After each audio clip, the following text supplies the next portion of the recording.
신약성경 누가복음 20장 9절에서 16절 말씀 우리 한번 보겠습니다. 읽어보겠습니다. 지난주는 우리 누가복음 19장 말씀을 읽었고 오늘은 누가복음 20장 말씀 9절에서 16절까지 저 한 절 우리 여러분들 한 절 한번 읽어봅시다. 9절부터 제가 읽을게요. 구가 또 이 비유로 백성에게 말씀하시기 시작하시니라. 한 사람이 포도원을 만들어 농부에게로 새로 주고 타국에 가서 오래 있다가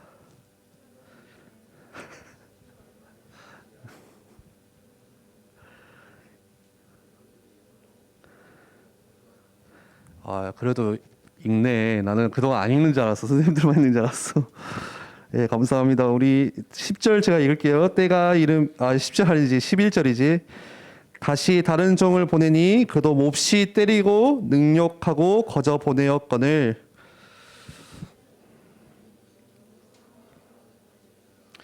포도원 주인이 이르되 어찌할까 내 사랑하는 아들을 보내리니 그들이 혹 그는 존대하리라 하였더니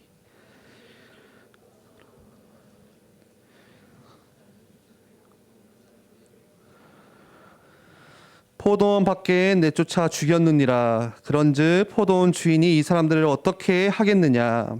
와서 그 농부들을 진멸하고 포도원을 다른 사람들에게 주리라 하시니 사람들이 듣고 이르되 그렇게 되지 말아지이다 하거늘 말아지이다 말지어도 말아지이다. 네. 그 9절 여러분들 성경책 있으면은 9절 위에 빨간 글씨로 혹시 뭐라고 적혀 있어요? 포도원, 농부, 뭐죠? 비유.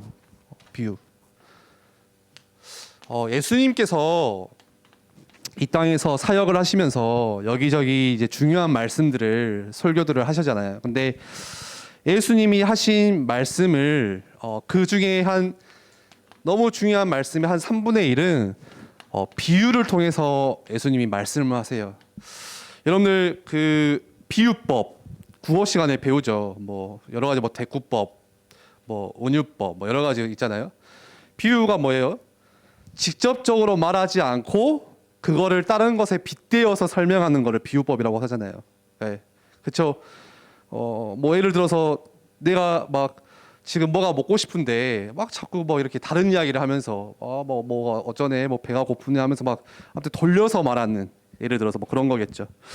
우리 지난주에 누가복음 19장 말씀 혹시 기억할까요?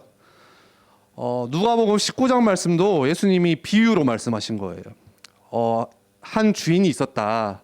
실제로 있었던 게 아니에요. 그냥 비유로 말씀하시는 거예요. 한 주인이 있었는데 그 주인이 먼 나라에 갈 때 각 종들에게 10명을 불러서 뭐를 나눠주죠?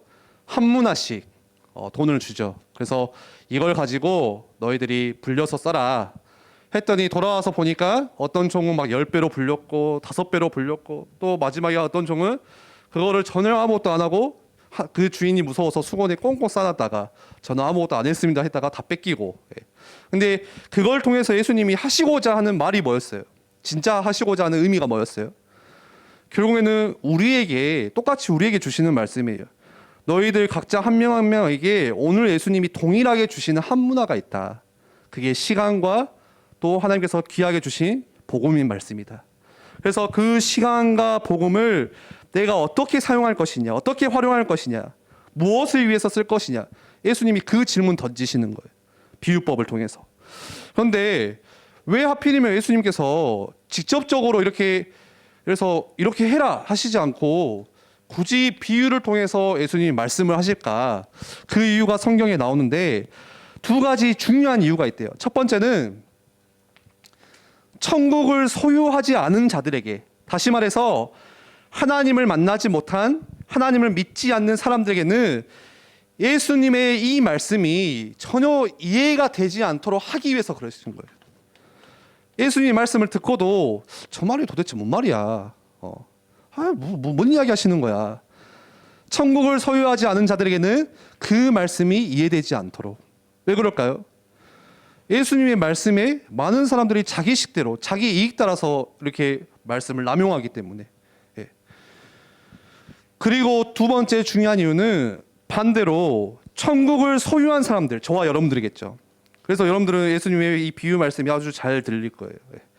천국을 소유한 자들에게는 이 귀한 진리의 말씀, 이 메시지를 더 정확하게 이해시키기 위해서, 그래서 예수님이 비유를 통해서 말씀하시는 거예요. 정리하자면요, 천국을 소유한 자들, 다시 말해서 하나님의 백성들에게는 훨씬 더 이 말씀이 잘 알아듣기 위해서, 언더스탠드, 이해시키기 위해서, 반대로 하나님을 믿지 않는 저 반대의 사람들에게는 도대체 이 말씀이 무슨 말인지 모르겠다, 이해가 되지 않도록 하시기 위해서 비유로 말씀을 하시는 거예요. 그러면 오늘 누가복음 20장 말씀도 포도 농부 비유라고 적혀 있어요. 예수님이 비유를 통해서 오늘 또 중요한 말씀을 우리에게 던지시는 거거든요. 오늘 말씀의 흐름은 뭐예요? 내용들은 뭐예요? 우리 같이 읽었죠. 아주 쉬워요. 어떤 한 포도원 주인이 있어요. 포도 농장의 주인이 있어요. 그래서 이 주인이 포도원을 아주 아름답게 잘 가꾸어 놓고, 농밭을 가꾸어 놓고요, 이제 먼 타국으로, 먼 나라로 가게 되었어요. 그래서 먼 나라로 오랜 시간 동안 가게 되니까 자기가 그동안 갖고 왔던 이 포도원을 누구에게 맡기죠? 농부 몇 사람을 막 불러서, 야, 내 포도원 관리 좀 해라. 대신에 이 포도원 잘 가꾸고 보존하고 관리하면서 거기서 나오는 포도 열매를 너희가 먹기도 하고, 또 그 포도 열매를 가져다가 시장에서 팔기도 하고, 수출을 얻기도 하고, 그렇게 해서 잘 관리하라고 농부 몇 명에게 맡기고 가요. 지금 농부들에게는 뭐예요? 완전 그냥 거저받은 은혜예요, 은혜. 뭐 갑자기 와가지고, 야, 너 이거 내가 하는 이 포도원 너가 관리해봐, 이런 거니까 얼마나, 이 당시 유대 사회는요, 정말 먹고 살기 힘든 사회예요. 그저 하루 벌어서 하루 먹고 사는 유대 사회예요. 그런데 한번 생각해 보세요. 포도원을 맡겨놓고 이거를 잘 관리하고 너희가 따먹기도 하고, 또 포도 열매를 가져다 팔기도 하고, 그걸 너가 얻기도 하고, 그렇게 맡겨놓고 주인이 가요. 엄청 은혜죠. 그런데 중요한 것은 그 뒤에 우리 읽었던 말씀, 그 뒤에 어떤 일이 벌어지죠? 나중에 그 포도원 주인이 그 포도 농장으로 종 한 명을 보내죠. 그래서 왜 보내죠? 포도에서 얻어지는 소출, 수입을 얼마를 받기 위해서. 여러분들 잘 생각하셔야 돼요. 지금 포도원의 주인은 누구예요? 여전히 지금 먼 나라에 가 있는 그 사람이에요. 농부에게 맡기고 갔다고 해서 주인이 농부들로 바뀐 게 아니에요. 여전히 주인은 똑같아요. 그래서 지금 농부들은 이 포도원을, 다시 말해서 이 포도 농장을 렌트 받은 거예요. 임대를 받은 거예요. 자기 거는 아니지만 자기가 빌려받아서 관리도 하고 얻기도 하고 소출도 받고, 공짜로 준 게 아니라 나중에 이 포도원 주인이 조금의 세를 받으러 와요. 세금을. 여러분들 한번 예를 들어볼게요. 여기 자매들 있죠, 자매들. 위로 언니가 있다, 혹은 뭐 여동생이 있다. 갑자기 누구 한 명이 확 인상을 썼는데 그 자매들이 보통 싸우는 이유가 뭘까? 뭘로 많이 싸우죠? 보니까 옷 때문에 많이 싸워요. 보니까 언니 옷을 입었다가 뭐를 묻히고 오면 그것 때문에 싸우고, 그쵸? 나 오늘 이거 입으려고 했는데 얘도 또 이거 입는다고 하면 또 그것 때문에 교회오다가 또 싸우고. 근데 언니 옷이, 아 그래 너 오늘 입어, 그러면은 걔 거예요. 그냥 한번 빌려준 거잖아. 그러면 그 동생은 그거 잘 입고 깨끗하게 다시 돌려줘야겠죠. 주인이 바뀐 게 아니에요. 줘야 돼요. 여러분들 집에도 마찬가지예요. 지금은 여러분들이 아직 잘 모르겠지만 나중에 여러분들 청년이 되고 결혼할 때가 되면요, 엄청 극심한 스트레스를 받게 되는데 그 중에 하나가 내 집 마련. 우리나라 청년들이 얼마나 그것 때문에 힘들게 사는지 몰라요. 여러분들 결혼하고도 나는 엄마 아빠랑 살 거다, 그런 효자들도 많이 있겠지만 보통은 독립하잖아요. 엄마 아빠도 이제 좀 편하게 살아야지 언제까지 여러분들 뒷바라지 하겠어요. 그럼 여러분들 집을 사야 돼요. 아파트를 하나 마련해야 돼요. 없으면 뭐 작은 뭔가의 주택이라도 하나 마련해야 돼요. 그런데 그 주택 마련하는 거, 아파트 마련하는 게 집값이 어마어마해요. 정말 비싸요. 저도 결혼하고 집 구해보려고 하니까 너무 비싸. 이거 말도 안 되는 금액. 이거 나 이러다가 평생 이거 못 사면 안 돼. 이거는 나가서 쿠팡도 하고 택시도 하고 한 3탕 띄워야 돼. 내 집 마련하려면은 엄청 힘들어요. 그 돈이 엄청 비싸요. 그래서 국가에서 뭐래요? 전세도 주는 것이고, 알죠? 전세 대출도 해주는 것이고, 은행에서 돈이 없으니까 돈을 빌려주는 거예요. 그 돈 주인이 누구야? 나예요? 은행 거예요. 나중에 갚아야 돼요. 월세도 그거잖아요. 월세는 뭐예요? 매달 내가 이 집을 살면서 얼마씩 내는 거야, 그 집 주인에게. 전세는 뭐예요? 내가 이 집을 2년을 살든 4년 살든 돈을 맡겨놓고 사는 거예요. 1억이면 1억을 맡겨놓고. 예. 그 집이 1억이 아니야. 그냥 1억을 맡겨놓고 내가 사는 거예요, 담보로. 다시 말해서 주인이 나가 아니라는 거예요. 그런 의미예요. 그런데 지금 농부들이 그 주인이 보낸 종이 오니까 농부들이 어떻게 해요? 오늘 말씀 보니까 첫 번째 종을 몹시 때리고, 예. 종이 와가지고 그랬겠죠. 아, 우리 주인이, 포도원 주인이 저를 보냈습니다. 그래서 이 포도원에서 나는 소출 얼마를 제가 받으러 왔습니다. 그러니까 포도원 그 농부들이 종을 몹시 구타를 하고 빈손으로 그냥 돌려보내요. 양아치도 이런 양아치가 없죠. 그렇죠? 완전 그냥 악한 농부, 깡패들이에요. 쉽게 말하면. 그리고 또 시간이 좀 지나서 11절에 보니까 다른 종을 또 보내요, 주인이. 너가 가서 좀 받아와라. 그러니까 어떻게 해요? 똑같이 그 종도 몹시 농부들이 막 구타를 하고 때리고 능욕하고 거저 보내버려요.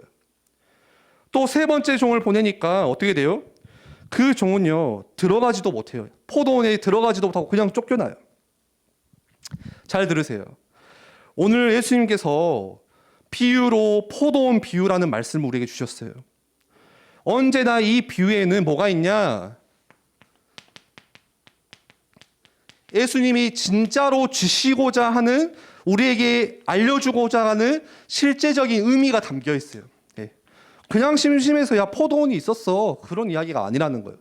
오늘 우리에게 어떤 말씀을 주시고자 하냐? 포도원 주인은 누굴까요? 오늘 포도원의 주인은 실제 의미로 누구예요? 하나님이세요. 그러면은 이 포도원을 농부들에게 맡겼어요. 그리고 먼 나라에 갔어요. 그 농부는 누구예요? 이 당시의 실제적인 의미로는 유대 사회의 종교 지도자들. 더 넓은 의미로는 저와 여러분, 우리들, 모든 이 세상의 모든 사람들. 포도원은 뭐예요? 뭘 맡기고 가신 거예요, 우리에게? 우리가 지금 살고 있는 이 땅, 여러분이 밟고 있는 이 땅, 여러분이 살고 있는 지금 이 세상. 오늘 이 포도원 비유 말씀에는 이러한 의미가 실제로 담겨 있어요. 하나님께서 우리 모든 사람들에게 뭐를 맡겨주시고 하셨냐? 포도원, 저와 여러분에게. 다시 말해서 이 세상에서 너희들이 잘 살아봐, 잘 보존해봐, 이 세상을 잘 가꾸고 잘 관리해보고, 그리고 나중에 하나님 다시 세를 받으러 오신다고 말씀하세요. 왜요? 주인은 내가 아니라 하나님이시기 때문에. 그래서 우리는 하나님께 뭘 내야 되냐? 세를 내야 돼요. 그 세금은 뭐예요? 오늘 이 포도원 농부들은 포도를 통해서 얻은 소출을 냈겠죠. 우리가 하나님께 내야 되는 세금은 하나님께 뭐 하는 거냐? 하나님께 영광 올려드리는 거예요. 하나님을 뭐 하는 거냐? 우리 계속 말씀 나누는 것처럼 하나님을 경외하는 거예요. 우리가, 여러분들 오늘 말씀 들으면서 착각하시면 안 돼요. 뭐예요? 우리가 지금 이 땅에서 살고 있지만, 우리가 지금 이 세상에서 발을 들여놓고 살고 있지만, 진짜 주인은 우리가 아니라 다른 분이라는 거예요. 하나님이시라는 거예요. 이 세상의 소유주는 내가 아니라 하나님이시라는 거예요. 진짜 주인은 따로 있다는 거예요. 그분이 바로 하나님이세요. 그래서 우리가 이 땅에서, 이 세상에서 살면서 하나님께 뭐 하면서 살아야 되냐? 영광 올려드리면서 살아야 돼요. 하나님을 위해서 살아야 돼요. 하나님을 경외하면서 살아야 돼요. 그게 우리가 하나님께 드리는 세예요. 세금이에요. 영어로 텍스라고 하죠. 이 땅에 사는 첫 번째 이유가 하나님께 영광 올려드리는 것이고, 그리고 그 하나님과 함께 영원토록 즐거워하는 것, 계속해서 우리 나눈 말씀처럼 하나님을 경외하는 것. 그게 우리 인간의 본분이에요. 그런데 오늘 이 누가복음 20장의 비유 말씀처럼 이 땅에 살면서, 이 세상에 살면서 마치 우리가 어떻게 살고 있냐? 악한 농부처럼 살고 있다고 오늘 예수님은 그걸 지적하시는 거예요, 우리에게. 야, 이 땅의 주인은 나야. 너에게 맡겨놓고 간 거야. 근데 왜 너네가 주인인 것처럼 행세해? 왜 너희가 소유주인 것처럼 행세하고 있어? 예수님이 그걸 지적하시는 거예요. 너희는 주인이 아니야. 지금 네가 살고 있는 인생, 오늘 너에게 살고 있는 오늘 하루라는 시간, 네가 오늘 일어나서 숨 쉬면서 호흡하고 사는 거, 그거 다 내가 너한테 준 거야. 하나님이 주신 은혜예요. 여러분들, 오늘 하나님이 나의 호흡을 멈추시면요, 저는 하나님의 부름받아서 가야 되는 인생이에요. 그렇지 않아요? 한번 생각해 보세요. 우리 중학생 친구들도 한번 생각해 보세요. 내일이라도 만약에 여러분들의 호흡을 멈추시게 하면 하나님이, 그럼 우리는 가야 되는 인생인 거예요. 우리 인생의 주인이 누구예요? 바로 내가 아니라는 거예요. 하나님이 부르면 가야 되는 인생이에요. 저 시험 기간인데요, 하나님. 저 내일 시험 이것만은 진짜 다 이거 해고 가야 되는데요. 부르면 가야 돼. 다 놓고 가야 돼, 다 놓고. 여러분들이 입고 있는 옷, 아끼는 거, 좋은 물건, 사랑하는 사람 다 놓고 가야 돼요, 다 놓고. 네. 그게 우리 인생이에요. 얼마나 작은 인생이에요. 연약한 인생이에요. 그런데 우리가 그걸 모르고 살아요. 착각하고 살아요. 내가 주인이라고 생각을 해요. 그래서 어떻게 살아요? 내 마음대로 살아요. 내 멋대로 살아요. 내 하고 싶은 대로 내 마음대로 살아요. 그러다가 내 마음대로 안 되면요, 불안해요. 불안하니까 어떻게 돼요? 힘들어요. 내가 내 인생의 주인인데 왜 불안할까요? 인생의 주인은 불안 안 해야지. 하나님이 주인이세요. 근데 그걸 모르고 자꾸 내가 내 인생을 개척해야 돼. 내가 열심히 해야 돼. 내가 뭔가를 해야 돼. 내가 주인이야, 이 마인드로 사니까 우리의 인생이요, 계속 살면서 고달프고 힘들고 불안하고, 그러다가 조금 게임하고 좋은 재밌는 영화 보면 조금 스트레스 풀리고, 그 영화 평생 볼 거예요. 영화를 죽을 때까지 영화만 보면서 행복하게 살 거예요? 아니잖아요. 다시 현실로 돌아오면 힘들죠. 불안하죠. 미래가 암담하죠. 나는 왜 이럴까? 또 자책하죠. 여러분들, 분명히 오늘 말씀에는 포도원의 주인이 따로 있다. 그리고 이 농부들에게 관리하도록 렌트해 준 거예요. 임대해 준 거예요. 그리고 텍스를 내야 돼요. 세를 내야 돼요. 그런데 사람들은 뭐라고 생각해요? 이 세상 아니야, 우연히 생겨난 거야. 사람들은 다 그렇게 생각해요. 우연히 생겼으니까 우리가 세를 낼 필요가 없어. 학교에 가면 그거를 이제 아예 학문으로 만들어서 가르치잖아요. 빅뱅 이론이 그런 거잖아요. 이 지구가 하나님 창조하신 게 아니라 어느 날 먼지들이 우연히 달라붙다 보니까, 뭔가 이렇게 큰 붐이 일어나다 보니까 갑자기 지구가 생겨난 거야. 그럼 우리들은요, 똑같이 우리들도 그냥 우연히 생겼어. 그게 진화론이잖아요. 하나님이, 야, 어떻게 나를 창조하냐? 하나님이 어디 계시냐? 그냥 원숭이가 어느 날 그냥 미개한 생물이 변하고 수억만 년 지나다 보니까 우리가 된 거야. 우연히 생겼으니까 뭐예요? 내 마음대로 살아도 된다. 잘 들어보세요. 이 포도원 안에는요, 지켜야 되는 규정도 있어요. 그냥 막 관리하는 게 아니라 어떻게 관리를 해야 되는지, 어떻게 이 포도원을 이렇게 갖고 와야 되는지. 그런데요, 우연히 생겼으니까 그걸 다 무시하고 살아요. 여러분들, 지금 세상이 그렇게 돌아가고 있어요. 그렇죠? 하나님께서 우리에게 맡겨주신 포도원, 이 세상, 그런데 사람들은 다 무시하고 살아요. 그냥 맘대로 살아요. 하나님은 분명히 한 남자와 한 여자가 사랑해서 가정을 이루도록, 가정을 연합하도록 하셨는데, 그런데 우리는요, 사람들이 어떻게 생각해요? 우연히 생겼으니까 지키지 않아도 돼. 그냥 무시하면서 살아. 그게 동성애잖아요. 레즈비언, 게이. 학교마다 한두 명씩 있지 않나요, 지금도? 점점 많아지고 있을걸요.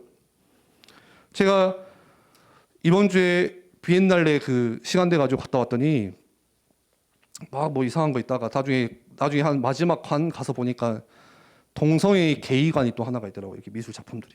그래서 뭐 우리나라의 동성애 역사 생각보다 오래됐더라고요. 예. 홍석천, 뭐 동성애 대부, 성전. 그래서 막 잡지들, 막 동성애 잡지들, 막 그런 것들 책, 막 논문 어마어마하게 있더라고요. 사람들이 우연히 생겼으니까 그냥 내 마음대로 살래. 나 규정 이런 거 다 무시하고 살래. 그거를 지금 어떻게 해요? 아예 국가에서는 이제 법으로 만들어서 보호해 주잖아요. 그래, 우리가 지켜줄게. 우리가 아침에 우리가 눈을 뜨고 하루를 시작하는 거, 이 오늘 하루가 내 것이 아니고 우리가 하나님의 것임을 여러분들이 항상 기억하셔야 돼요. 그런데 악한 농부들처럼 오늘 이 말씀에 우리도 그렇게 살 수가 있어요. 이 농부들이 한 3년, 4년 농사를 짓다 보니까 갑자기 맛이 간 거지. 마치 이 포도원이 자기 것인지 알아요. 농사 짓고 살다 보니까 이게 내 거구나. 이 생각이 바뀌는 거예요. 우리가 사는 인생이 꼭 그럴 수가 있어요. 그냥 내가 살다 보니까 내 것인 것처럼 생각해요. 내 마음대로 해요. 내 멋대로 살아요. 그래서 우리 인생을 내가 열심히 살아야 되고 개척해서 살아야 돼요. 여러분들 인생뿐만이 아니라 오늘 말씀 제목이죠. 우리가 가지고 있는 소유도 다 내 것이라고 생각해요. 내가 가지고 있는 물질 내 거야. 내가 가지고 이 돈 내가 벌어서 내가 얻은 거야. 여러분들 내가 가지고 있는 물질, 경제, 건강 어떤 것도 하나님이 주신 거예요. 그렇죠? 그래서 하나님이 주신 은혜로 받게 됐다는 것을 우리가 확인하는 게 그게 11조잖아요. 아, 이거는 하나님의 것입니다. 우리가 인정하는 거예요. 여러분들이 가진 달란트 있죠. 재능들 있죠. 누가 주신 거예요? 그 모든 소유가 다 하나님의 거예요. 하나님의 거. 그 주인이. 그런데 많은 사람들이 착각해요. 아, 내 거야. 내가 이만큼 고생해서 공부해서 좋은 대학에 가서 그래서 교만하게 살고 전혀 하나님의 은혜 모르고 살다가 실제로 막 서울대 갔다가 영적 문제 만난 사람들 꽤 많아요. 그렇죠? 열심히 공부해서 좋은 대학, 좋은 직장 갔는데 나중에 자기에게 오는 영적인 문제 그거 하나 못 막아가지고 무너지는 사람들 어마어마해요. 모든 소유가 누구에게 있어요? 여러분 오늘 말씀에 기억하세요. 아, 다 하나님의 것이구나. 하나님이 오늘 나에게 주신 것이구나. 여러분들의 가정 하나님이 주신 거예요. 에이, 왜 우리 집 가정 하나님이 주신 건데 가난해요? 왜 우리 집 가정 하나님이 주셨다면서 맨날 엄마 아빠가 그렇게 사이가 안 좋고 싸워요? 여러분들 그 속에 하나님의 계획이 있어요. 여러분들을 향한 계획이 있어요. 여러분들 속으시면 안 돼요. 우리 누가복음 12장 말씀 한 번만 볼까요? 앞에 좀 와서. 이것도 예수님이 비유로 주신 말씀이거든요. 16절부터 계속 비유로 말씀하세요. 제가 한번 읽어볼게요. 19절까지.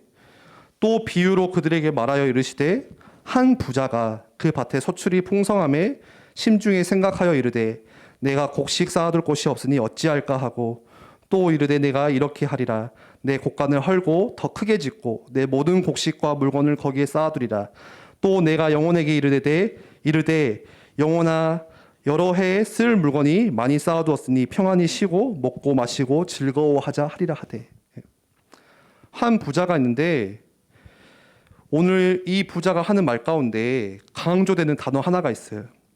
강조되는 것을 계속 반복해서 나오는 거겠죠. 그게 뭐예요? 뭐죠? 나예요, 나. 17절에 보세요. 심중에 생각하여 이르되 뭐라고요?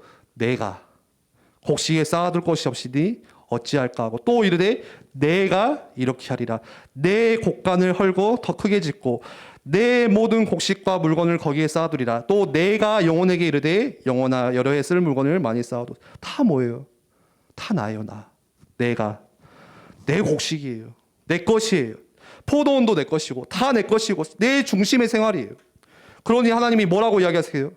이 어리석은 자여. 20절에 뭐라고 말씀하세요? 하나님이 이르시되 어리석은 자여. 오늘 밤에 네 영혼을 도로 찾으리니 그러면 네 준비한 것이 누구의 것이 되겠느냐? 네가 곡식을 쌓아두고 곡간을 헐어서 더 크게 쌓고 많이 모으고 했는데 내가 네 부르면 그거 누구 거야? 네 거야? 아니야. 네. 누구게 되겠어? 오늘 우리 누가복음 본문 말씀에도요. 나중에 주인이 돌아와서 이 악한 농부들을 16절에 그 농부들을 진멸하고 포도원을 다른 사람에게 주리라 하시니, 나중에 그 주인이 돌아왔을 때는요, 그 농부들을 다 진멸해버리고 포도원을 다시 내가 빼앗을 것이고. 말씀을 정리할게요. 이 마지막에 우리 방금 읽었던 16절 말씀은 뭐예요? 내가 더 이상 하나님의 이 구원 사역, 구속사를 이제 이스라엘 사람들 중심으로 돌리지 않고 이방인들에게 넘길 거야. 그 말씀이에요. 그래서 지금 오늘 우리에게 이 복음의 말씀이 전달되어 왔고, 지금 전 세계로 이 복음의 말씀이 확장되어 가고 있고. 그런데 더 마지막에 보니까 이 포도원 농부가 종들을 계속해서 보냈는데 말을 듣지 않으니까 마지막에 누굴 보내요? 누굴 보내죠? 자기 아들 보내죠. 내 아들을 보내면 이 농부들이 그래도 존대해 줄 거 아니냐 해서 아들을 보냈는데 어떻게 돼요? 나중에 14절 15절 보니까 아들을 죽여버리죠. 농부들이 그를 보고 서로 의논하여 이르되 이는 상속자다. 아들이 왔어. 저 상속자야. 우리가 쟤를 죽여야 돼. 포도는 우리가 취해야 돼. 그 유산을 우리의 것으로 만들자 하고 포도원 밖에 내쫓아 죽였느니라. 그런즉 포도원 주인이 이 사람들을 어떻게 하겠느냐. 무슨 말씀이에요? 하나님의 아들 예수 그리스도, 이 땅에 내가 보내겠다. 그런데 어떻게 해요? 그 예수 그리스도를 십자가에 못 박아 죽여버리죠. 누가 못 박죠? 저와 여러분이 못 박았잖아요. 하나님을 전면적으로 거부하는 이 문화의 흐름들, 지금 세상의 정서들, 하나님 없이도 내가 살 수 있다는 것들, 모든 것이 내 것이라는 생각들. 여러분들, 이 세상 그래서 우리가 살려야 돼요. 말씀을 정리하겠습니다. 그래서 꼭 필요합니다. 하나님께서 내게 주신 오늘 이 하루가 하나님이 주셨구나. 여러분들 아침에 잠깐 일어나서도 오늘 나에게 주신 이 시간들, 이 하루라는 시간들 하나님이 나에게 허락하신 거구나. 내게 주신 이 호흡, 내 모든 삶이 하나님이 주셨구나. 그래서 우리 계속해서 미션 나누고 있죠. 뭐죠? 아침과 저녁으로 하나님을 경외하는 시간을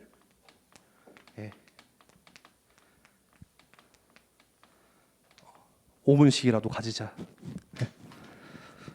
준목님 언제까지 그 말씀하실 거예요? 될 때까지 계속 말씀을 나눌 겁니다. 사람의 근본은 하나님을 경외하는 거예요. 오늘 우리 최승훈 랩런트가 기도한 것처럼 모든 지혜의 근본, 지식의 근본이 다 거기서 나와요. 그래서 우리가 진짜 회복해야 되는 우리 랩런트들이 가장 중요한 것은 이 사람의 근본 회복하는 거, 하나님을 경외하는 거. 이걸 확인하는 시간이 여러분들 하루 중에 꼭 이번 주에 있으시기를 바랍니다. 아무리 시험 기간이라고 해서 바쁘다, 너무 힘들다, 공부할 게 너무 많다 하면서도 우리 SNS 하고 있고, 그러면서도 유튜브 보고 있고, 또 챙겨보고 있고, 다른 거 다 하는데 정작 우리 이 시간 놓치고 있잖아요. 또. 그래서 이번 주에 여러분들 다시 결단하시고, 내가 지금 공부할 게 너무 많지만, 너무 힘들지만, 너무 내가 지금 막 답답하고 불안하지만 그 생각들도 잠깐 내려놓고 하나님을 경외하는 그 시간을 반드시 가지세요. 하나님께 집중하세요. 그 속에서 하나님을 만나세요. 그리고 여러분들 학업에도 도전하시고, 여러분들 세상 가운데서도 세상을 치유하는 자로 서시기를 바랍니다. 우리 한번 같이 기도하겠습니다.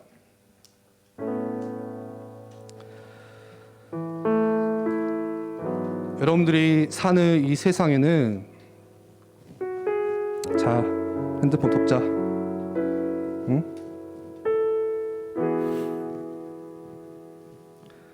초등부로 보내버릴까? 누가 예배 시간에 핸드폰을, 게임을 대놓고 하고, 그거 집어넣고, 그거 돌리는 거 집어넣고.